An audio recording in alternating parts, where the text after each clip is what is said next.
Hi, all you Try Mamas and other viewers. It's been a while since I've been able to record a video for you, but here I am today.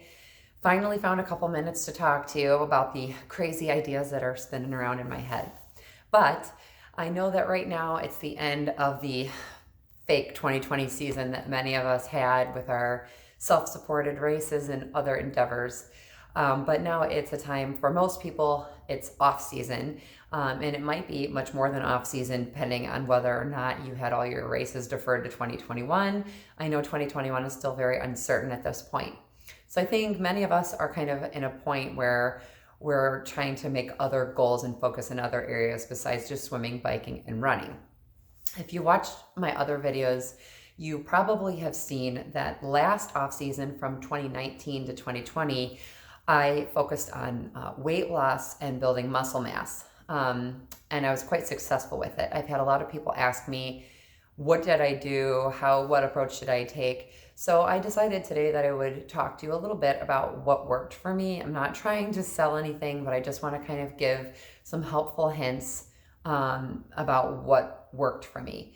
So to give a little bit of background, I'm a 39-year-old mother of 5, and I have always kind of struggled with being a little bit of overweight ever since I was a teenager, really. Not morbidly obese, but just a little bit on the heavier side. At my most, I was 236 pounds. That was when I was 9 months pregnant. But when I'm not pregnant, even after really working hard at training for triathlon, my body typically likes to stay somewhere in the mid to upper 180s. Getting down to 180 or lower in the past has been almost impossible. And if I do get that low, I don't stay that way typically. So one thing that I've learned, and science actually backs this, is that contrary to what most people think, even though you are burning a lot of calories when you're training for triathlon, the stress that triathlon training puts on your body for most people is not good for weight loss. It's not something that you can really focus on, weight loss that is, while you're training for triathlon. You might drop a few pounds during triathlon training, but some people actually gain weight during triathlon training. The stress it puts on your body, it raises your cortisol levels, it makes it harder for you to lose weight. The easiest way to lose weight for most people is actually to do less cardio and focus more on diet, little cardio, lots of sleep, and a lot of strength training. And I'm going to tell you why.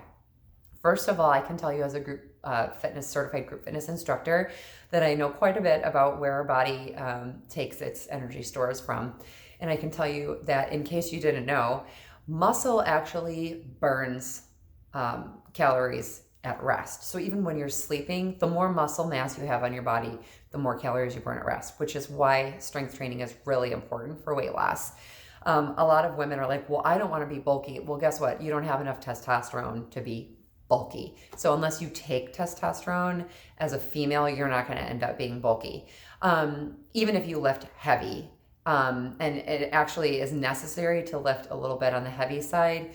10 to 12 reps and a few sets of an exercise will do, rather than a zillion reps of a lightweight. We want to actually damage the muscle slightly and rip the fibers. Then we take protein in after our workout to help repair those muscle fibers, and that's how our muscle grows in size.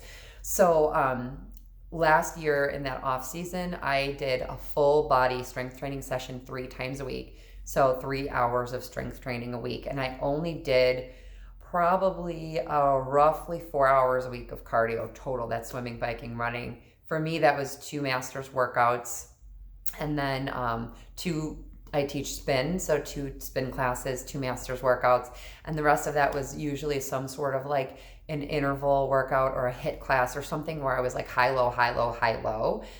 So that's really good for weight loss as far as exercise goes. Now let's talk about the diet part, because the diet part matters way more than the exercise part matters. Let me just tell you that with the diet and exercise plan that I did over the last off season, I was able to successfully lose in 6 months 30 pounds. Now some people might be like, I can drop 30 pounds way faster than 6 months. Yes, you may be able to, but let me just tell you that the faster you lose weight, the more muscle mass you're also going to lose. It just happens. If you lose weight, 3-4 pounds a week, a lot of that's going to be water and a lot of that's going to be muscle mass. In order to preserve your muscle mass and build muscle, if you would like to do that, which is a good idea, you want to lose a slower, more 1 to 2 pounds a week, a little bit more gradual. There were some weeks where I didn't lose any, or maybe I kind of just stayed the same, or maybe had a little bit of a gain even, and that was mostly due to inflammation from lifting weights. Usually you have some excess water weight while your muscles are repairing themselves in the next couple of days after you lift. So if you lift every other day, you're probably always going to be carrying around a little bit of extra water weight. So I actually dropped a total of 30 pounds in that just shy of 6 months. Like I said, a lot of that was due to exercise. But what I did as far as diet goes, and this is different for everybody, one thing that I can recommend, this is really crucial before you go making any kind of diet plan. First of all, do not adopt a some sort of fad diet. Don't do no carbs. Don't do like these crazy fads. Don't do it. Our bodies need carbs. They need protein. They need fats. That's the end. That's how it is. Everyone's body is different as to how much of each thing it needs. But as endurance athletes, we do need some carbs. So don't do any of these no carb business type of diets. I highly discourage anybody from going that way. Also, that's going to get you to lose weight really fast, which is going to make you lose muscle as well. And water, which we don't need to lose water. Why do you need to lose water weight?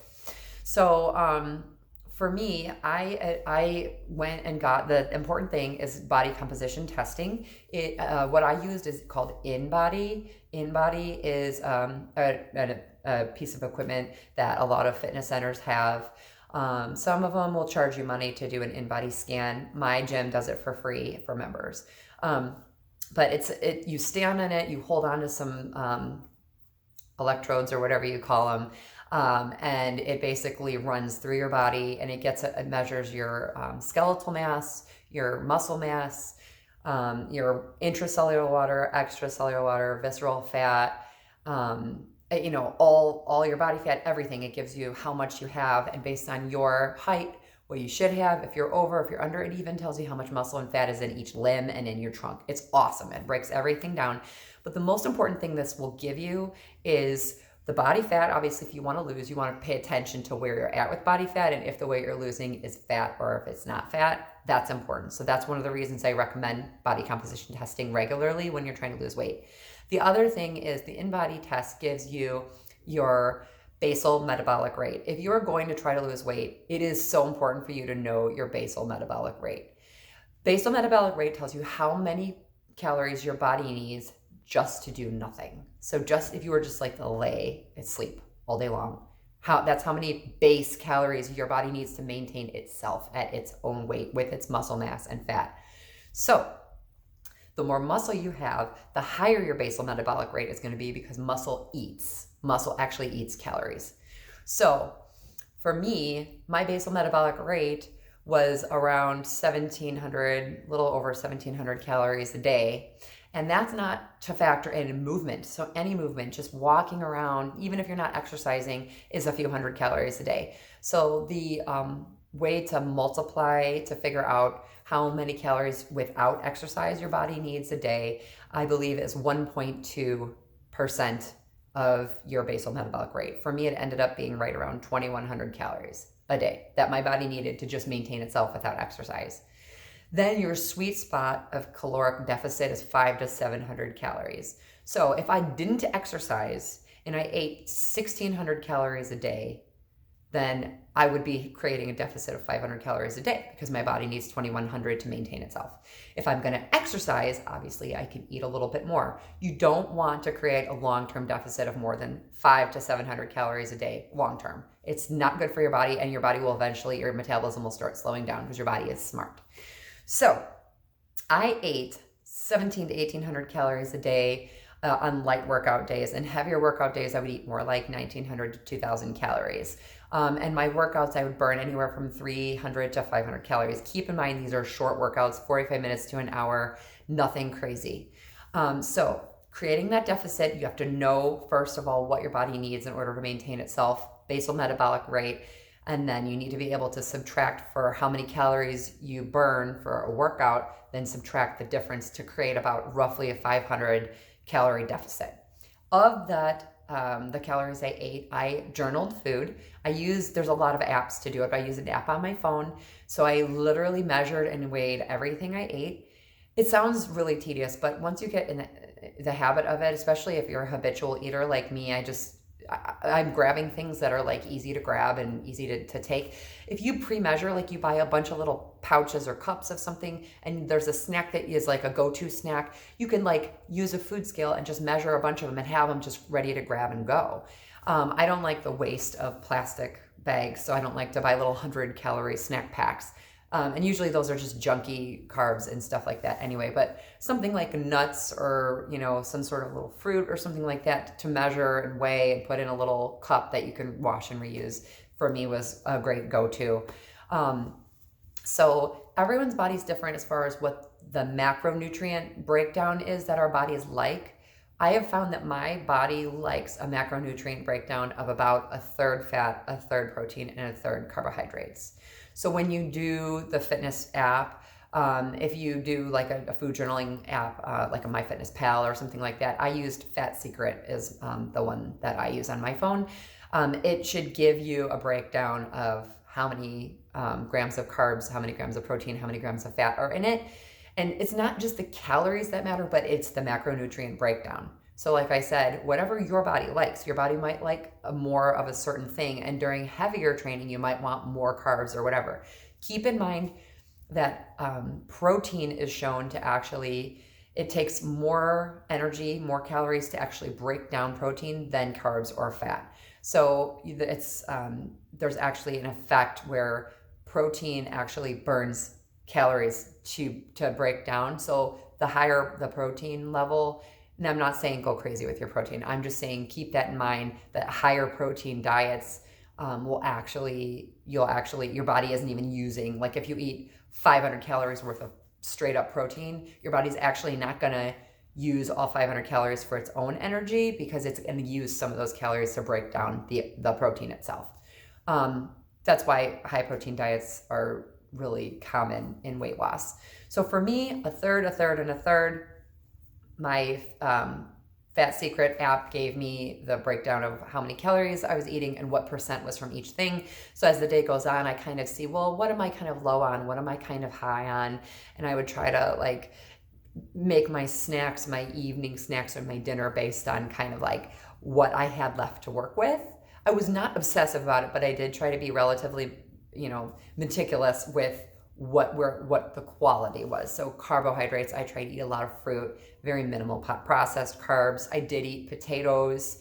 I would choose potatoes over like a hash brown or a baked potato with my breakfast rather than toast, but I did eat carbs. So if you're talking about 1,800 calories a day, 600 calories of that would come from carbs. That's still a pretty decent amount of carbohydrates. A lot of people are like, well, I don't know what I eat. Well, the only way you're going to know what you eat is if you start journaling, measuring, and weighing.